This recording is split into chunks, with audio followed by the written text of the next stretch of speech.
오늘 저는 이제 무너지는 가정, 그 이유와 해답이란 제목으로 하나님 말씀을 전하겠습니다. 오늘날 수많은 가정들이 심각한 위기를 겪고 있습니다. 중병을 앓고 있다는 거죠. 그 근본 원인은요, 단순히 경제적 문제가 아닙니다. 교육의 부족이 있지도 않습니다. 우리의 가정들이 하나님을 떠났고 하나님의 말씀을 떠났기 때문입니다. 여러분, 가정은 인간이 고안해낸 제도가 아닙니다. 가정은 처음부터 사람의 아이디어가 아니라 하나님의 아이디어였습니다. 하나님께서 친히 세우신 제도죠. 성경은 이 가정을 단순히 사회적 단위로 보지 않습니다. 가정은 하나님의 영광을 위해 세워진 거룩한 제도입니다. 이 가정은 하나님께서 친히 설계하셨습니다. 여러분, 건축에 있어서 설계자가 없는 건축물은 존재할 수가 없습니다.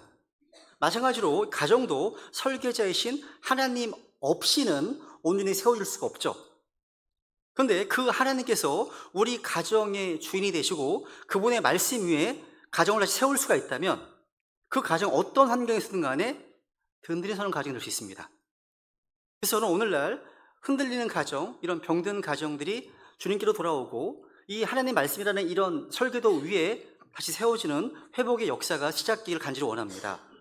시편 117편 1절을 보겠습니다. 이렇게 말씀하십니다. 시작. 주께서 집을 세우지 아니하시면 그것을 세우는 자들의 수고가 헛되며 주께서 도시를 지키지 아니하시면 파수꾼의 깨어있음이 헛되도다. 하나님께서 집을 세우지 않으시면 우리가 아무리 애쓰고 수고해도 그 모든 수고는 헛된 곳으로 만다는 말씀이죠. 이 말씀은요, 가정의 중심이 반드시 하나님이어야 한다는 진리를 분명히 선언하고 있습니다. 하지만 현실은 어떻습니까? 말로는 하나님 중심이라고 고백하면서도 실제로는 자녀 중심으로 흘러가고 있지 않습니까? 물질 중심으로, 아니면 이 세상의 기준을 중심으로 흘러가고 있지 않습니까? 입술로는 믿음을 말하면서도 실제 가정의 우선순위는 하나님의 뜻이 아닌 내 계획과 형편이 되고 있지 않습니까? 건축에 있어서 설계자의 도면을 무시하고 제멋대로 짓는 집은 무너지게 되고 있습니다. 마찬가지입니다. 하나님께서 설계하신 가정의 질서와 말씀의 기초를 무시한 채 내 방식대로 가정을 꾸려나간다면 그 가정은 결국 무너질 수밖에 없습니다. 이 시간 우리 모두 정직하게 스스로에게 물어봐야 됩니다. 우리 가정의 중심에는 과연 하나님이 계시는가? 우리는 지금 하나님의 말씀 위에 그리고 하나님을 경외하는 그런 마음으로 가정을 세워가고 있는가를 말입니다. 여러분, 가정은 단순한 제도가 아닙니다. 가정은 하나님의 영광을 드러내기 위해서 하나님의 친히 세우신 거룩한 기관입니다.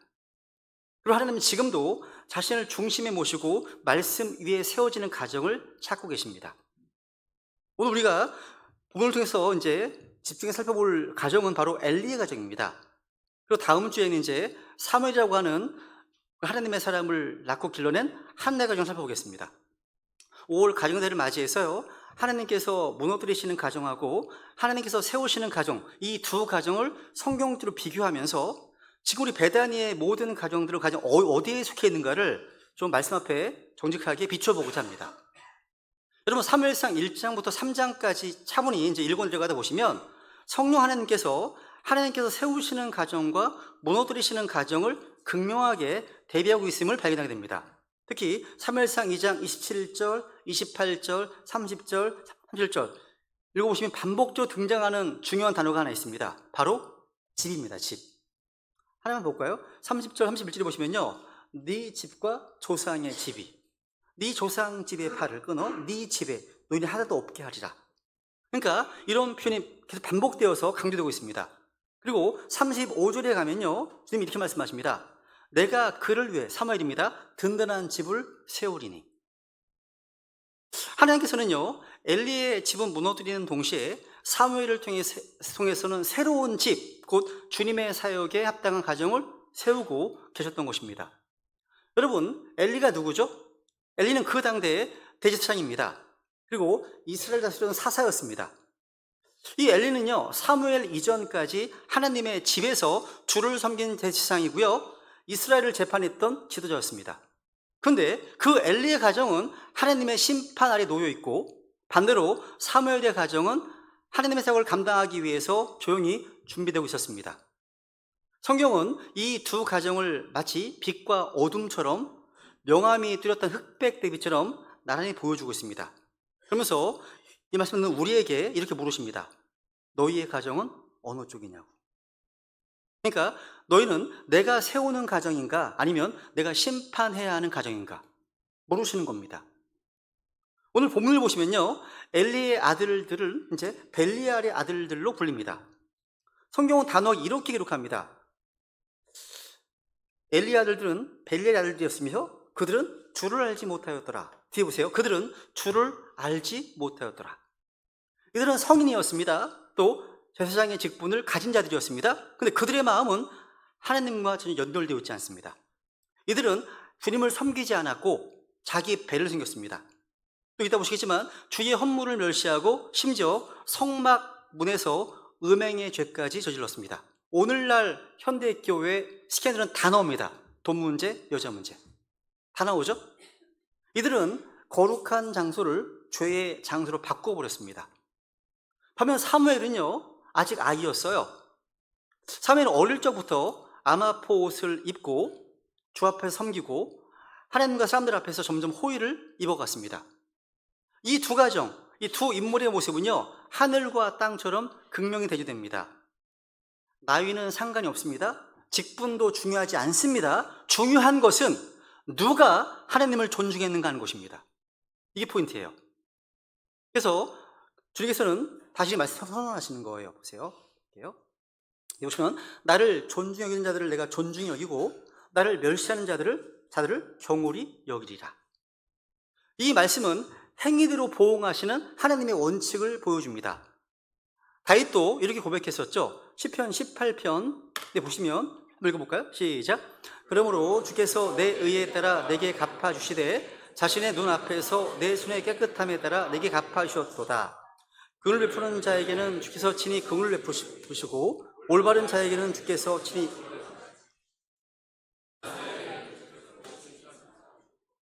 거역하는 자에게는 주께서 친히 적대하심을 보이시리니. 그러니까 우리가 하나님을 어떻게 대하느냐에 따라서 하나님도 우리를 그렇게 대하신다는 거예요. 엘리와 그의 아들들이 하나님을 멸시했기 때문에 하나님은 그들을 경홀히 여기셨던 겁니다. 여러분, 하나님은 지금도 그분을 존중히 여기시는 가정을 찾고 계십니다. 겉모습이 아니라 중심이 주님을 향해 있는 가정, 어떤 형식이 아니라 하나님을 경외하는 가정, 예배당 안에서만이 아니라 일상적인 삶 속에서도 하나님을 높이는 가정, 그런 걸 하나님께서는 찾으시고 주님의 일을 맡기십니다. 오늘 여러분의 가정은 어떤 모습입니까? 겉은 멀쩡해 보여도 혹시 중심이 무너진 엘리의 가정입니까? 아니면 사람들이 주목은 받지 않았지만 하나님을 존중히 여기는 그런 한나의 가정입니까? 한번 이 말씀 앞에서 우리 가정을 정직하게 비춰보기 바랍니다. 그럼 먼저 이제 우리는 성경 속에 등장하는 대표적인 무너지는 가정의 모델이 있습니다. 바로 엘리의 가정입니다. 여러분, 그 모든 붕괴의 원인은요, 단 하나입니다. 하나님을 중심에 모시지 않는 가정은 반드시 무너진다는 진리입니다. 그렇다면 주님께서 심판하신 엘리의 가정에는 어떤 경고의 징후들이 나타났을까요? 이 가정이 무너지기까지 어떤 영적 적신호들이 켜졌는지를 한번 살펴보면서 오늘 우리의 가정은 지금 어떤 상태인지 좀 진단해 보면 좋겠습니다. 첫 번째로 이 엘리의 가정은요, 신앙 교육에 대한 무관심과 방임, 또 하나님을 가볍게 여기는 예배 태도입니다. 성경은 엘리의 아들들을 이렇게 기록하죠. 다시 보겠습니다. 시작. 그런데 엘리의 아들들은 벨리알의 아들들이었으며 그들은 주를 알지 못하였더라. 여러분, 엘리의 가정은요, 이스라엘 대제사장 가문입니다. 근데 그 아들들은 하나님을 알지 못하는 자들, 다시 말해 마귀의 자녀들이었다는 겁니다. 겉으로는 제사장의 옷을 입었고요, 성막을 드나답니다. 예배의 형식과 폼은 익혔습니다. 근데 그들의 마음은 하나님과 전혀 상관없는 상태였습니다. 엘리도 좀 비슷합니다. 성경은 곳곳에서요, 엘리를 영적으로 무기력한 모습, 아주 활력이 없는 모습으로 묘사합니다. 그래서 사무엘상 1장 9절에 보시면 엘리가 성전 계동 옆에 앉아 있었고, 사무엘상 3장에 보시면 하나님의 부르심을 알아듣지 못한 채 침대에 누워 있었습니다. 사무엘상 4장에 가니까 길가의 의자에 앉아 있다가 언약궤가 빼앗겼다는 소식을 듣고 뒤로 넘어져서 목이 부러져 죽게 됩니다. 엘리는 전생에 있어서 앉아 있고 누워 있는 모습으로만 등장해요. 즉 엘리에게는 어떤 영적 에너지나 생명력을 찾아볼 수가 없습니다. 한마디로 영적으로 잠들어 있는 모습이었다는 거죠.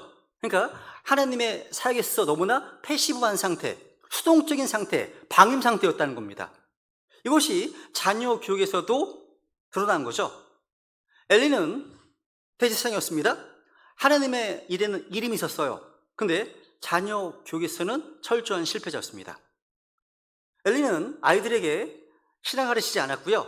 예배의 소중함과 하나님을 경외하는 태도를 전수하지 않았습니다. 성경은 엘리 가정의 비극적인 결말에 대해서 이렇게 진단합니다. 사무엘상 3장에 보시면 이는 그의 아들들이 스스로를 더럽혔으나 엘리가 그들을 억제하지 아니하였기 때문이니라. 여기서 억제하지 않았다, 이 말은 자녀를 제지하지 않고 방치했다는 뜻입니다. 즉 신앙 훈육을 포기하고 아이들을 내버려 둔 거죠. 이 말씀을 가장 정확히 해석해 주는 구절이 바로 잠언 29장 15절입니다. 회초리와 꾸짖음은 지혜를 주나 제멋대로 버려둔 자식은 자기 어머니에게 수치를 가져오느니라. 성경은요, 회초리에 대해서 결코 학대의 도구도 아니고 가혹함의 도구를 말씀하지 않습니다.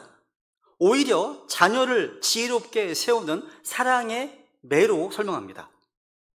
회초리는요, 잠언에 계속 반복되어 나옵니다. 그러니까 징계를 통한 훈육을 가리시는 거죠. 잠언 22장 15절에 보시면요, 이 회초리는요 어리석음을 몰아내고요 머리 떠나게 한다고 말씀하고 있습니다.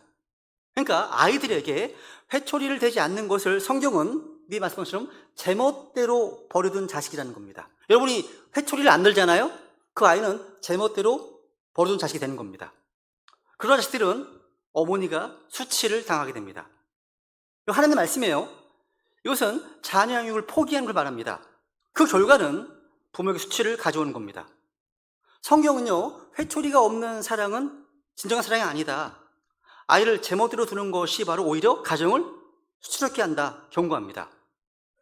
오늘날 많은 부부들이 얘기합니다. 이게 세상의 가치관인지 모르겠지만 아이 상처받지 않으려고, 아이 마음 다치게 하지 않으려고, 지나치게 간섭은 독이 될 수 있다, 이런 등등 여러 가지 이유로 자녀의 신앙 교육을 그냥 손에서 놓아버리기도 합니다. 하지만 성경은 단호해요. 단호하지 못한 사랑은 결국 자녀를 망칩니다. 부모에게 수치를 가져옵니다. 가정 전체에 하나님의 심판을 불러올 수 있다는 거예요. 엘리는 이 지혜의 말씀을 무시했습니다. 아들들의 죄악을 방관했고 그들을 꾸짖지도 멈추게 하지도 않았습니다. 결과는 비극이었죠. 그 아들들은 하나님의 심판을 받았고 그 가정 전체가 하나님의 손에서 무너졌습니다. 엘리는요, 자녀에게 신앙을 적극적으로 가르치지 않았습니다. 예배의 소중함도 하나님을 경외하는 태도도 전수하지 않았습니다. 그저 아이들을 방치했고 신앙에 본이 되는 삶을 보여주지 않았습니다. 그 결과 무엇이었습니까? 이스라엘의 대제사장이었던 엘리의 자녀들이 바로 벨리알의 아들들이었다는 겁니다. 여러분, 성경은요, 벨리알의 아들들이라는 표현을 아주 심각한 영적 상태를 묘사할 때 사용합니다. 신명기 13장 13절에 보시면요, 다른 신들을 섬기면서 우상 숭배로 백성을 유혹하는 자들을 벨리알의 자손들이라고 부릅니다. 사사기 19장이나 20장에 보시면요, 동성애자들을 가리켜서 벨리알의 아들들, 벨리알의 자손들이라고 부릅니다. 사무엘상 25장 25절에 보시면요, 다윗의 호의와 은혜를 입고도 오만에 굴었던 나발을 일컬어서 그 아내조차도 남편을 이 벨리알의 사람이라고 했는데 이건 아주 어리석은이라는 뜻입니다. 신약에서도 이 단어가 한번 사용되었는데요, 바울은 고린도후서 6장 15절에서 벨리알을 사탄과 동의어로 사용하고 있습니다. 그리스도가 벨리알과 무슨 일치를 보겠느냐. 그러니까 오늘날의 표현으로 하자면 엘리의 아들들은요, 구원받지 못한 종교인이자 마귀의 자녀들이었습니다. 즉 엘리의 아들들은 하나님을 모르는 종교인으로서 구원받지 못한 목회자들과 영적 지도자들이라고 할 수 있습니다. 한번 상상해 보세요. 당시 엘리는요, 이스라엘에서 가장 존경받는 위치에 있던 인물이었습니다. 대제사장이었거든요. 또 사사였거든요. 그의 아들들이라면 당연히 귀하게 자랐을 겁니다. 어릴 때부터 누구보다 성전에 자주 드나들었을 것이고요. 주 하나님을 경배하는 장면도 수없이 보았을 것입니다. 그들의 외적인 모습은요, 대제사장의 아들답게 거룩한 사람처럼 보였지만 그들의 실체는 누구라고요? 벨리알의 아들들, 즉 하나님을 모르는 자들이었습니다. 그럼에도 불구하고 그들은 이스라엘의 제사장으로 일했습니다. 한마디로 양의 옷을 입은 일이었고 거짓 목자들이었습니다. 겉으로는 종교인이었지만 속은 하나님을 전혀 알지 못하는 자들이었다는 거죠. 이들은 제사장이었기 때문에 하나님에 대한 지식, knowing about God이죠. 하나님에 대한 지식은 있었을 겁니다. 하나님 율법을 외우고 그 절차와 규례는 알고 있었겠죠. 이것을 로마서 2장에서는요, 지식의 틀, 진리의 틀은 있었을 겁니다. 그런데 그 지식이 믿음과 결합되지 않은 죽은 지식이었습니다. 머리로는 알았지만 마음을 하나님을 거부한 자들이었다는 거죠. 하나님을 개념으로는 알았는데 인격적으로 하나님을 알지 못했던 자들이었습니다. 여러분, 오늘날 이 시대에도요, 엘리의 가정과 같은 비극은 얼마든지 반복되고 있습니다. 부모들은 자녀 교육을요, 세상의 시스템에 맡깁니다. 신앙 교육조차 교회에만 의지합니다. 때로는 유튜브나 스마트폰 미디어에 위임합니다. 보라고 주잖지 않습니까? 귀찮으니까, 힘드니까. 그런 사이에 세상은요, 자녀들의 마음에 사탄의 가르침을 속삭이고 있습니다. 기억하십시오. 부모가 자녀에게 하나님 말씀을 가르치지 않으면 세상이 그들에게 마귀의 가르침을 주입할 것입니다. 이건 단순한 오류가 아니라 오늘날 실제로 일어나고 있는 현실입니다. 엘리가 누구였습니까? 이스라엘의 사사였습니다. 대제사장이었습니다. 그는 하나님의 일을 감당했습니다. 그런데 가정은 방치했습니다. 물론 여러분, 신실한 부모라 할지라도 자녀들이 엇나가는 경우도 성경에 자주 등장해요. 대표적인 케이스가 바로 다윗의 가정입니다. 다윗은요, 하나님께서 내 마음에 합한 자 이렇게 인정하신 위대한 어떤 믿음의 인물이었죠. 근데 그 위대한 다윗의 아들들 중에도요, 암논, 압살롬과 같은 벨리알의 아들도 있었습니다. 다윗의 믿음이 아무리 위대해도 자녀들의 마음까지 대신 어떻게 할 수 없죠. 그죠? 우리 속담에 이런 말이 있습니다. 부모가 자식 겉낳지 속은 못 낳는다. 들어보셨습니까? 이는 부모가요, 자녀의 육신은 낳을 수 있지만 그들의 마음과 생각, 신앙과 믿음까지 대신 낳을 수 없다는 뜻입니다. 맞습니다. 신앙은 자동적으로 유전되지 않습니다. 신앙은요, 환경으로 심겨줄 수는 있지만 결국 각자가 주님 앞에서 선택하고 받아들여야 하는 것입니다. 그죠? 예를 들어 사무엘을 보세요. 사무엘은요, 위대한 하나님의 사람으로 쓰임받았습니다. 그런데 이것은 단순히 부모의 신앙교육이 뛰어나서가 아니었습니다. 한나가요, 사무엘이 해준 것은요, 두 가지였습니다. 젖 먹인 것, 그리고 해마다 옷을 지어준 것이 전부입니다. 정작 사무엘은요, 어릴 적부터 부모의 품을 떠나서 성전에서 자라야 됐고요. 인간적으로 보면요, 부모의 손길이 부족했던 아이였습니다. 그럼에도 사무엘은요, 주님 보시기에 믿음의 사람으로 자라났습니다. 다 케이스 바이 케이스라는 얘기예요. 반대로 엘리 아들들을 보세요. 그들은 제사장의 가정이었습니다. 이스라엘 최고의 어떤 가문에서 자라났습니다. 겉보기에는 누구보다 좋은 신앙 환경 속에서 성장한 것처럼 보이잖아요. 그죠? 근데 결과는 어떻습니까? 그들은 결국 벨리알의 아들들이라 불리우고 하나님의 심판을 받았습니다. 그들의 외적인 배경은 되게 경건해 보였지만 그들의 영은 죽었다는 거예요. 성경은 이들이 주를 알지 못하였다, 이렇게 평가하고 있습니다. 이 말은 단순한 무지나 실수를 말하는 게 아닙니다. 이들은 제사장의 아들이었지만 하나님에 대한 참된 지식이 전혀 없었던 겁니다. 이들이 하나님에 대해서는 수없이 많이 들었을 수는 있겠지만 하나님을 개인적으로 알지 못했고 그분을 인격적으로 믿고 순종한 적은 없었던 것입니다. 한마디로 관념적인 지식에 머물러 있었다는 거죠. 오늘도 마찬가지예요. 목회자의 자녀로 태어난다고 해서 자동적으로 하나님을 아는 것은 아닙니다. 저 역시 세 자녀를 키우는 아버지로서 이 말씀 앞에 두려운 마음으로 섭니다. 만약 저희 아이들이요, 주님을 알지 못한 채 살아간다면 성경은 그들을 벨리알의 아들들이라고 부를 것입니다. 두렵겠죠, 엄청? 근데 우리는 포기할 수 없습니다. 부모들 우리는요, 자녀들을 주의 말씀을 양육하고 훈계해야 될 책임이 있습니다. 신앙은요, 유산이 아니라 양육의 열매로 이어지는 겁니다. 여러분, 오늘 우리 자녀가요, 하나님을 머리로만 아는 것이 아니라 마음으로 믿고 삶으로 순종하는 진짜 믿음을 갖도록 돕고 계십니까? 우리가 아직 기회가 있어요. 말씀과 기도로 자녀를 세우는 사명. 우리가 할 수 있는 끝까지 이 사명을 붙들어야 할 때라는 거죠. 사무엘상 2장 13절 이후에 보시면요, 성경은요, 엘리의 아들들, 곧 벨리알의 아들들이 구체적으로 어떤 죄악을 저질렀는지 상세히 고발하고 있습니다. 성경 찾지 않겠습니다.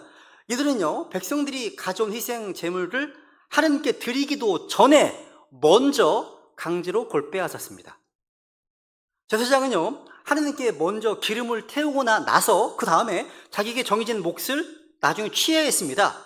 근데 이들은 그 순서조차 무시하고 강제로 빼앗은 겁니다.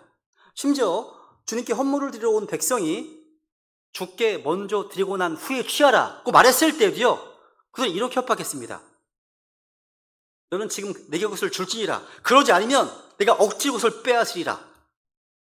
협박이죠. 이건 단순한 절도가 아닙니다. 하나님의 집에서 하나님께 드릴 것을 가로채는 것, 신성모독입니다. 하나님을 멸시하는 행위라는 거죠. 이들은요, 하나님을 알지 못하면서도 제사장의 아들로 태어났기 때문에 그 지위를 자동으로 이어받았습니다. 뭐 사명도 아니고 믿음이 아니라 그저 그냥 가문 때문에 제사장이 된 거죠.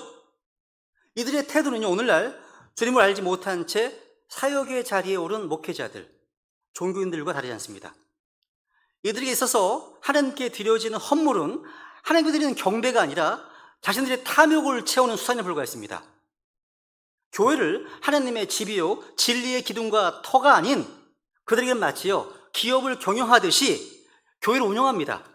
교회 사역을 그냥 패밀리 비즈니스처럼 그냥 가업처럼 여겼다는 거예요. 엘리의 아들들에게 이 성전은 거룩한 어떤 사명 장소가 아니었습니다. 그들에게는요, 아버지로부터 물려받은 기득권의 자리, 자기 배를 채우는 탐욕의 자리일 뿐이었다는 겁니다. 오늘날에도 이러한 자들이 많이 있습니다. 주님의 사역을 한다고 말하면서도 실상은 자기 이름을 세우고 자기 욕심을 채우며 주의 헌물을 멸시하는 자들 말입니다. 성경은요, 이 엘리의 아들에 대해서 이렇게 고발합니다. 이건 챗GPT 이렇게 그려줬어요. 잘 그려줬더라고요. 이렇게 멋있었어요. 사무엘상 2장의 17절 해보겠습니다. 17절 시작.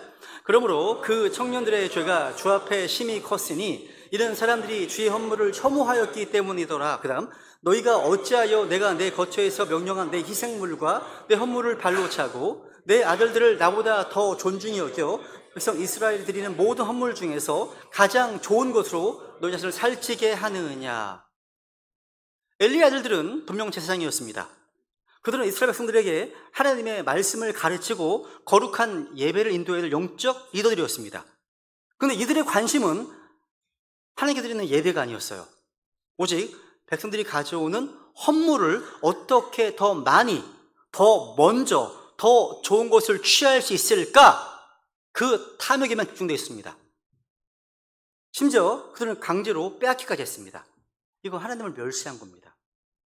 주님께 드려야 할 것을 가볍게 여기고 하나님께 드리는 예배를 자기 배를 채우는 수단으로 삼는 것, 이것은 바로 하나님을 발로 차는 행위였습니다. 여러분, 영적 리더가 잘못된 본을 보이면 그 영향은 생각보다 훨씬 큽니다.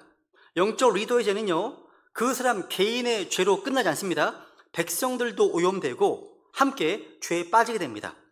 그래서 하나님께서는요, 엘리의 아들들의 죄를 단순히 개인의 타락으로 보시지 않았습니다. 그들의 죄가 주 앞에 심히 컸다, 이렇게 말씀하신 이유는요, 그들이 다른 사람들까지도 범죄하게 만들기 때문입니다. 이들은 하나님을 두려워하지 않았습니다. 주의 헌물을 자기 소유처럼 취했습니다. 탐욕의 눈이 멀어서요, 하나님께 드릴 것을 먼저 가로채는 일을요, 아무렇지도 않게 행했습니다. 왜 그랬을까요? 심판이 당장 임하지 않으니까 죄를 가볍게 여긴 것입니다. 악에 대한 심판, 그 징계가 속히 집행되지 않으면 죄인들은 더 용감하게 죄를 짓습니다. 전도서 8장 이런 말씀이 있죠? 8장 11절 읽겠습니다. 시작. 악한 일에 대한 판결이 신속히 집행되지 아니하므로 그런 까닭에 사람들의 아들들의 마음이 악을 행하려고 그들의 속에서 완전히 고정되어 있느니라. 여러분, 하나님의 심판이 더딘 것처럼 보여도 하나님은 결코 잊지 않으십니다.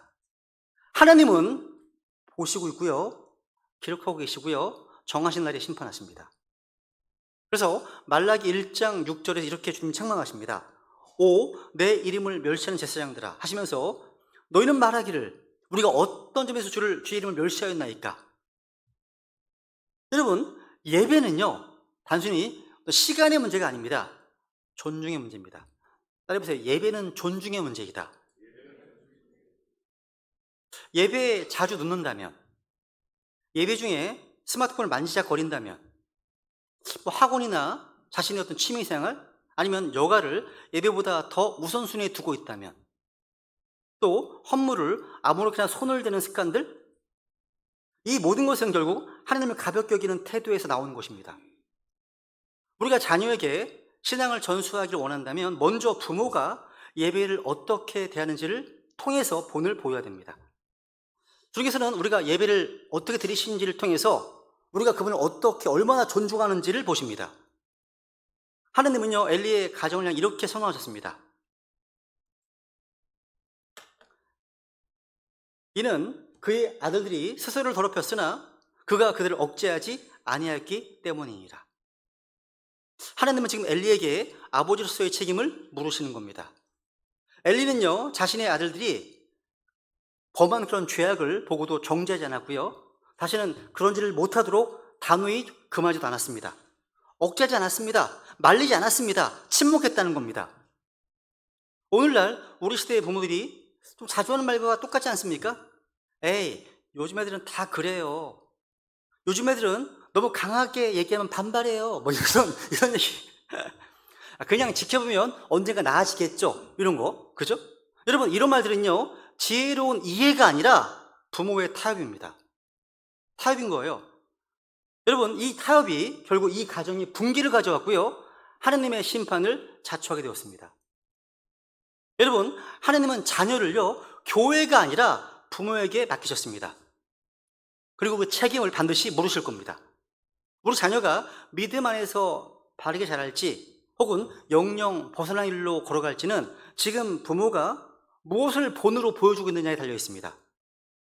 아이들은 부모의 말이 아니라 부모의 삶을 통해서 신앙을 배웁니다. 지금 우리 자녀들은요 하나님을 단순히 그냥 개념으로만 알고 있지 않습니까? 진짜 살아계신 하나님을 인격적으로 알고 있을까요? 우리는 단지 아이들이 그냥 교회 다니는 아이, 처치고 교회 다니는 아이가 되는 것에 만족해서는 안 됩니다. 하나님이 함께 하심을 머리로 아는 것만이 아니라 마음으로 믿고 삶으로 순종하는 자녀가 되도록 기도해야 됩니다. 그 역할은요 교회가 대신할 수 없습니다. 부모가 그 역할을 하지 않으면 그 자리를요 세상의 여러 가지 다른 소리들이 차지하게 됩니다. 그 자리를 차지하는 것은 비성경적인 철학이나 음란하고 세속적인 가치관, 제도적 인본주의 교육이 차지할 겁니다. 부모가 역할을 안 하면요 그 자리를요. 근데 아직 늦지 않았습니다. 오늘 다시 시작하십시오. 말씀으로, 기도로, 또 예배로 부모의 본이 되는 삶으로 다시 일어서십시오. 하나님은요 그런 가정을 다시 찾으십니다. 그리고 여러분, 우리가 반드시 기억해야 할 것이 있습니다. 또 하나 있습니다. 우리 자녀들은요 안 보는 것 같지만 다 보고 있습니다. 여러분을요 안 듣는 것 같지만 다 듣고 있습니다. 좀 무서울 때가 있어요. 한동안 제가 조용히 통화하고 있으면 길에 가서 뭐 이렇게 얘기를 해요. 듣고서 다 듣고 있어요. 안 듣는 것 같아요. 다 듣고 있어요. 다 보고 있습니다. 그러니까 우리 자녀들은요 부모의 일거수일투족을요 조용히 그리고 아주 선명히 보고 있습니다. 그리고 그대로 따라하고 있습니다. 아이들은요 부모의 말보다, 부모의 어떤 강의보다, 부모의 설교보다 부모의 삶을 카피하고 있습니다. 부모의 예배 태도, 교회를 대하는 마음, 또 가정 안에서 오가는 말과 행동 속에서 신앙을 배우고요. 그 안에서 하나님을 이해하게 됩니다. 그래서 어떤 심리학자가 그런 말 하더라고요. 아이들의 무의식에는요, 부모의 말이 아니라 부모의 그 표정이 새겨진다고요. 여러분의 자녀가 혹시 교회를 멀리하고 있지 않습니까? 설교 말씀을 지루해하거나 하나님을 좀 딱딱하고 부담스러운 분으로 느끼고 계시지 않습니까? 그런데 그 원인이 혹시 여러분의 삶 속에서 흘러나온 교회를 향한 비난이나 설교자에 대한 불신, 말씀에 대한 무관심 때문 아닙니까 혹시? 우리 주님께서 이렇게 말씀하셨습니다. 요한복음 보시면 이런 말씀 있죠? 5장 19절 읽어볼까요? 시작. 그때 예수님께서 그들에게 응답하여 이르시되 진실로 진실로 내가 너희에게 이르노니 아들은 자기가 아버지께서 하시는 것을 보는 것 외에는 아무것도 스스로 할 수 없느니라. 이는 그분께서 무슨 일들을 하시든지 이것들을 아들도 똑같이 하기 때문이니라. 보세요. 아들은 자기가 아버지께서 하시는 것을 보는 것 외에는 아무것도 스스로 할 수 없느니라. 이 말씀은요, 오늘날 우리 가정에게도 똑같이 적용됩니다. 자녀는요, 아버지가 행한 것을 보고 그대로 행합니다. 그래서 누군가 이런 말 한 겁니다. 비행 청소는 없다. 비행 부모가 있을 뿐이다. 문제아의 배후에는 문제의 부모가 있다고요. 뭐 극단적인 말이긴 하지만 이해합니다.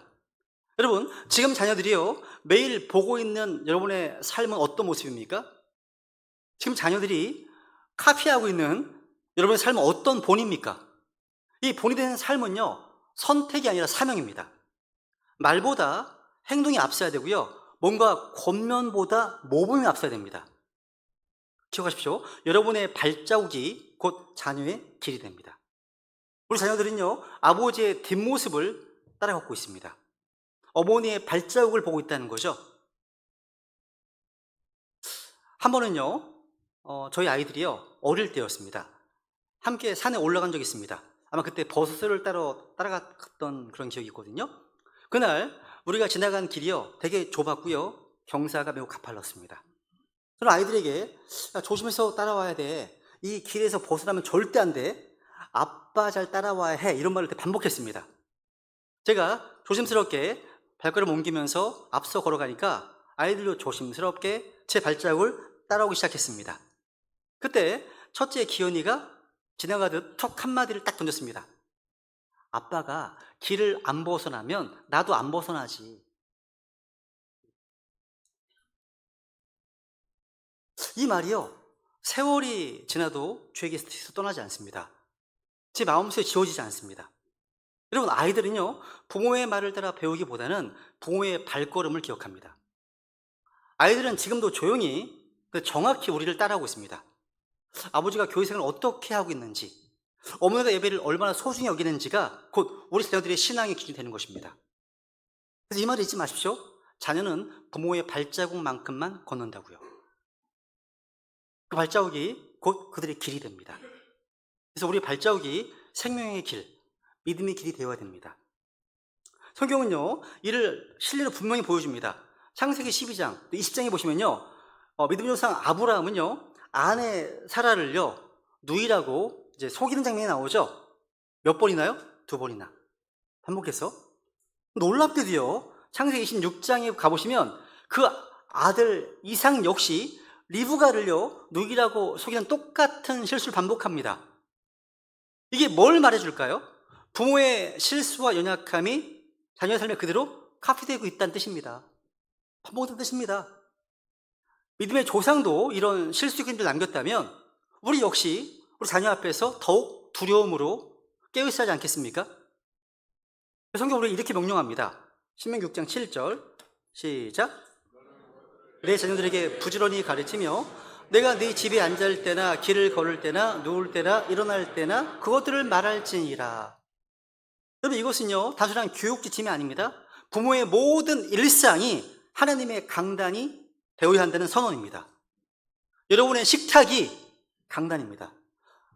여러분의 운전 중 대화가 강단입니다. 여러분이 이제 피곤한 퇴근 후에 반응 하나하나가 강단입니다. 아이들은요, 매일 그 강단에서 부모의 삶을 설교로 듣고 있는 거예요. 오늘 나의 발자국이 내 아이의 길이 됩니다. 내가 신실하면 아이는 안전합니다. 그런데 내가 그 길을 벗어나면 아이도 흔들립니다. 그 때문에 부모의 회개가 먼저입니다. 부모의 헌신이 먼저입니다. 부모의 거룩이 먼저라는 거죠. 왜냐하면 성경 분명 말씀하십니다. 자녀에 대한 신앙 교육의 책임은 학교나 교회가 아니라 부모에게 먼저 있다고요. 여러분, 지금 여러분은 자녀에게 어떤 신앙의 본을 남기고 계십니까? 엘리는 이 부분에서 실패했습니다. 그 결과 아버지로서의 권위는 무너졌고요. 가정 전체가 하나님의 심판 아래 놓이게 되었습니다. 이것이 두 번째 대지입니다. 두 번째. 왜 망했습니까? 무너졌습니까? 아버지의 권위 상실입니다. 본문 20으로 이렇게 말씀하고 있습니다. 읽어볼까요? 시작. 그럼에도 불구하고 그들이 자기들 아버지 음성에 귀를 기울이지 아니하였으니 이는 주께서 그들을 죽이려 하셨기 때문이더라. 여러분, 언제부턴가 이런 말 자주 듣지 않으세요? 부모의 말이 안 먹힌다고, 자식들에게. 부모의 말이 자식들에게 안 통한다고. 그죠? 맞습니다. 엘리도 그랬습니다. 엘리도요. 아버지의 말이 아들들에게 전혀 영향력을 발휘하지 못했습니다. 이거 단순히 교육의 실패가 아닙니다. 권위의 붕괴라는 더 깊은 문제입니다. 지금 우리 시대는요, 권위가 무너진 시대입니다. 학교에서는 교사의 권위가, 가정에서는 아버지의 권위가, 교회에서는 목회자의 권위가 무너지고 있습니다. 성경 분명히 말씀하고 있죠. 이 모든 권위는 다 하나님에서 났다고요. 여러분, 가정 안에서 아버지의 권위는요, 문화적 전통이 아닙니다. 남성 우월주의가 아니에요. 그것은 하나님께서 세우신 영적 질서이고 자녀를 위한 가장 강력한 보호막, 울타리입니다. 엘리가 지금 무너진 결정의 이유는 뭡니까? 아버지의 말이 더 이상 권위가 들리지 않았기 때문입니다. 저는 듣지 않았습니다. 아버지는 멈추었습니다. 그 결과 그 가정은요, 하나님의 심판 아래 놓이게 되었습니다. 그래서 여러분, 누군가 그런 말을 했습니다. 아버지의 말에 하나님의 말씀이 스며있지 않으면 자녀는 아버지의 음성을 그냥 세상의 소리로 치부한다고요. 여러분, 지금 여러분의 말에는 하나님의 권위가 담겨 있습니까? 여러분의 자녀는 아버지의 음성 속에서 하나님의 말씀을 듣고 있습니까? 아니면 이렇게 반응하고 있지 않아요? 아니, 그냥 그건 아빠 생각이잖아. 아니, 또 엄마가 잔소리하네. 뭐 이렇게 반응하고 있지 않습니까? 그죠? 여러분, 부모의 말이 영적 권위를 잃어버리면 자녀 믿음이 흔들릴 수밖에 없습니다. 근데 반대로 부모의 말에 하나님의 권위가 살아있는 가족은 달라요. 비록 자녀가 일시적으로 방황할지라도 다시 돌아오게 되어 있습니다. 왜냐하면 가정 안에서의 권위 회복은요, 자녀 회복의 시작이기 때문입니다. 특별히요, 가정에서 가장의 권위가 반드시 회복되어야 됩니다. 근데 오늘날 가정의 머리인 남편의 권위조차 집 안에서 인정받지 못하는 시대가 되었습니다. 그리고 안타깝게도 그 책임은 일부 아내들에게도 있습니다. 여러분, 자녀들 앞에서 남편을 무시하는 말, 남편을 비하하는 말, 주름 섞인 말들이 자녀에게 얼마나 치명적인 영향을 끼치는지 아십니까? 그것은 단순한 감정 표현이 아닙니다. 가정의 기초를 허무는 일이고요, 자녀의 믿음을 파괴하는 영적 폭력이 될 수 있습니다. 물론 남편이 부족합니다. 남편이 완전하지 못합니다. 남편이 훌륭하지 않습니다. 그럴 수 있습니다. 그럼에도 불구하고 자녀 앞에서 아버지를 깎아내리는 순간 자녀는요, 권위에 대한 건강한 개념을 잃어버립니다. 아, 우리 아빠는 못났으니까 말 안 들어도 돼. 이 말은 곧 우리 하나님 말씀도 안 들어도 돼 라는 생각으로 이해할 수 있습니다. 왜 그렇습니까? 자녀는요, 부모의 태도와 말 속에서 하나님에 대한 개념을 형성하기 때문입니다.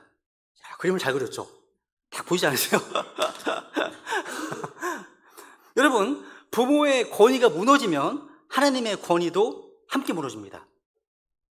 부모의 말은요, 단순한 훈육의 수단이 아니라 아이에게서 하나님의 개념을 빚어내는 도구라는 거예요. 그러므로 아내는 성도님들께 간곡히 권면드립니다. 남편을 존중하십시오. 남편이 훌륭해서가 아니라 하나님께서 그 자리에 세우셨기 때문입니다. 남편을 세우면 자녀가 세워지고, 남편을 무너뜨리면 자녀 믿음은 함께 무너집니다. 그래서 이 시간 남편의 권위를 인정하지 않고 순종하지 않았던 삶이 있었다면 진심으로 회개하는 역사가 일어나기 원합니다. 이건 결코요, 남편이 훌륭해서가 아니라 또 자격이 있어서도 아닙니다. 그 혜택과 복을 우리 자녀들이 고스란히 받게 되기 때문입니다. 자녀는요, 부모의 어떤 관계 속에서 하나님의 권위를 배우고 체득합니다. 그래서 아버지를 향한 무시, 아버지를 향한 조롱, 비하는요, 결국 하나님을 가볍게 여기는 잔재를 만드는 영적 지름길이 됩니다. 이 원리는 학교에서도 마찬가지입니다. 그죠? 부모가 자녀 앞에서 교사를 자꾸 비난하거나 깎아내리는 말을 하면 그 아이는요, 교실에서 배우는 모든 것을 아주 가볍게, 소홀히 여기게 됩니다. 그래서 부모는요, 자녀 앞에서 선생님에 대한 존경과 격려의 말을 해줘야 돼요. 이것이 바로 자녀의 내면을 지켜주는 보이지 않는 울타리가 되는 것입니다. 또 하나, 우리 조심해야 될 것이 있습니다. 그것은 바로 교회와 사역자들에 대한 우리의 말입니다. 가정 안에서 또 자녀들 앞에서 교회나 설교자에 대해 비판하고 불신하는 말을 반복하잖아요. 그렇다면 그 자녀들이 어떻게 하나님과 그 교회를 신뢰할 수 있겠습니까? 부모의 언어는요, 자녀의 가치 체계를 세우는 기준선입니다. 아이들은 부모의 말 속에서 무엇이 중요한지, 무엇이 가벼운지를 매일 배웁니다. 그래서 여러분, 아이들 앞에서 아니면 아이들이 방에 있어도 말 조심하십시오. 다 듣고 있어요. 진짜예요.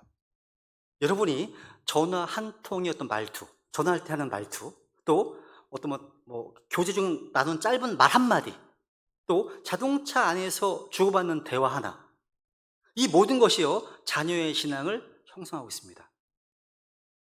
여러분, 말이 씨가 된다 이런 말 아시죠? 정말 그렇습니다. 그렇다면 우리는 어떤 씨앗을 뿌리고 있습니까? 경건한 말, 거룩한 말, 따뜻한 말, 믿음을 세워주는 말, 이런 말들을 자녀들이 듣고 자라게 하십시오. 그러면 자녀가 바뀝니다. 말이 바뀌면 마음이 바뀌고요, 마음이 바뀌면 삶이 바뀌기 때문입니다. 여러분, 권위는요, 저절로 지켜지지 않습니다. 권위는 세워야 하고요, 지켜야 되고 회복해야 될 하나님의 질서이기 때문입니다. 그런데 엘리의 가정은 아버지의 권위가 상실된 가정이기 때문에 결국 하나님께서 묻히 무너뜨리는 가정이 되었습니다. 마지막 세 번째, 자녀의 우상화입니다. 우상화.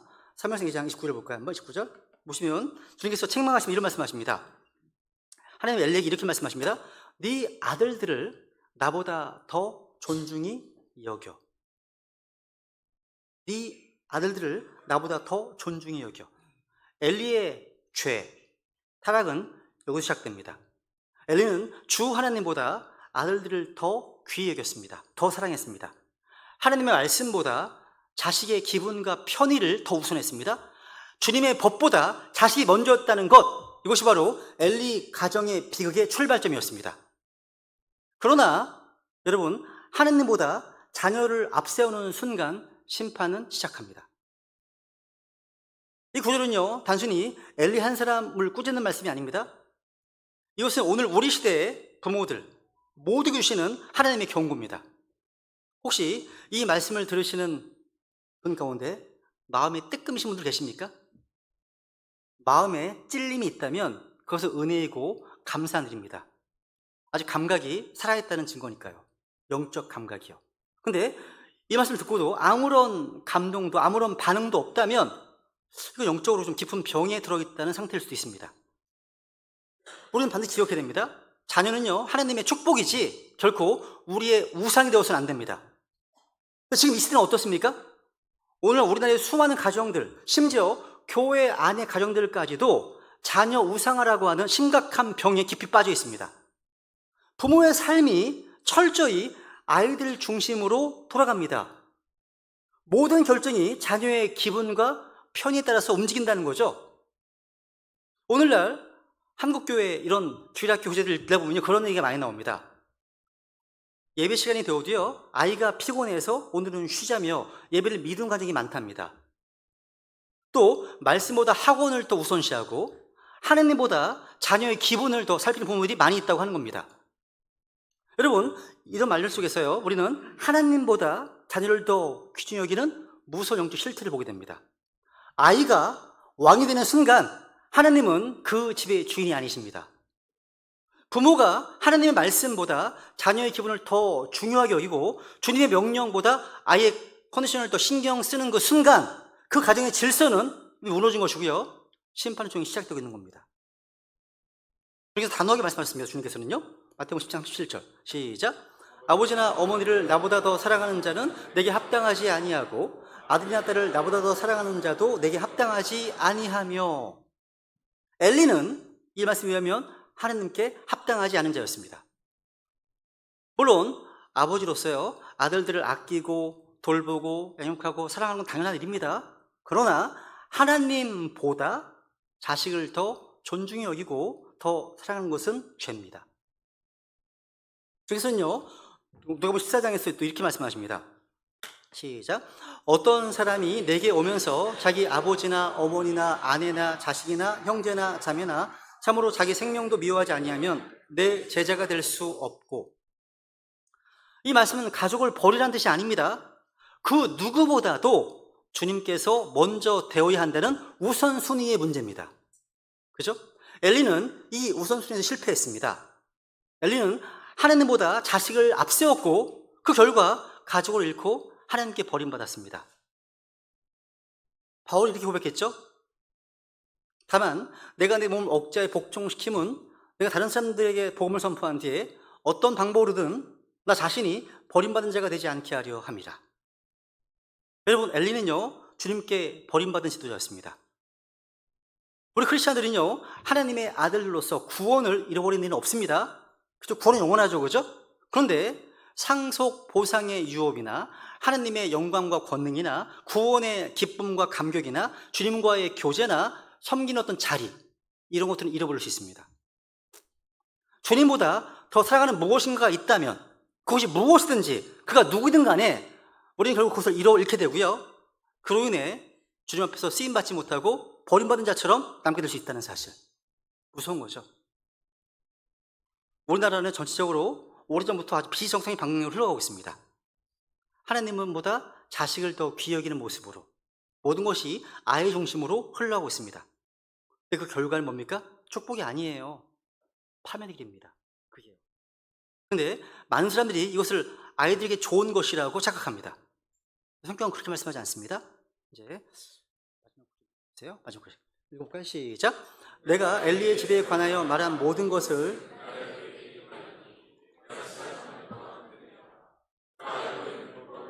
내가 그의 집을 영원토록 심판이라고 그에게 말하였으니 이는 그의 아들이 스스로를 더럽혔으나 그가 그들을 억제하지 아니하였기 때문이니라.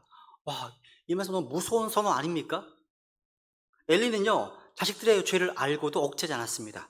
즉 하나님보다 자식을 더 귀히 여긴 겁니다. 그 결과 그는 자식도 잃고요 자신도 심판을 피하지 못했습니다. 오늘도 마찬가지입니다. 많은 부모들이요 자녀를 위해서 기도하고 헌신하고 뒷바라지합니다. 하지만 그 모든 수고 끝에 주님 앞에 섰을 때 너가 나보다 자식을 더 귀히 여겼다, 이런 판결을 듣게 된다면 이것보다 더 비참한 일이 어디 있겠습니까? 어떤 부모는요 자녀에게 너는 나의 전부야 이렇게 말합니다. 여러분, 성도 여러분, 우리의 전부는 자녀가 아닙니다. 자녀는 떠납니다. 곧 떠나요. 우리의 올인원, 우리 전부는요 주 예수 그리스도여야 됩니다. 이제 말씀을 정리하겠습니다. 여러분, 하나님은 가정을 설계하고 세우신 분이십니다. 그리고 하나님께서 중심되지 않은 가정은 무너질 수밖에 없습니다. 엘리의 가정은요 신앙교육의 방임, 또 예배의 경시, 주의 헌물을 멸시함으로 무너졌습니다. 또한 아버지의 권위상실과 자녀의 우상화, 이것이 바로 가정 전체를 하나님의 심판 아래로 이끌었습니다. 네, 여러분, 오늘 우리에게는 아직 기회가 있습니다. 지금이라도 부모들 우리가 회개하고 하나님의 말씀을 가정 중심으로 다시 세운다면 그래서 우리 가정을 다시 회복시킬 수 믿습니다. 이 말씀은요 우리 가정을 비추는 거울이며 하나님의 분명한 경고입니다. 더 늦기 전에 말씀으로 돌아와야 됩니다. 다음 주에는 주님께서 세우시는 가정으로 이 한나와 사무엘 가정을 살펴보겠습니다. 우리 이 시간 우리 각자의 가정이 지금 어디에 서 있는지 돌아보시면서 하나님의 말씀을 통해서 주님께서 기뻐하시는 복된 가정이 될 수 있도록 회개와 결단의 기도로 주님 앞에 나아가 은혜를 구하겠습니다. 기도하시겠습니다.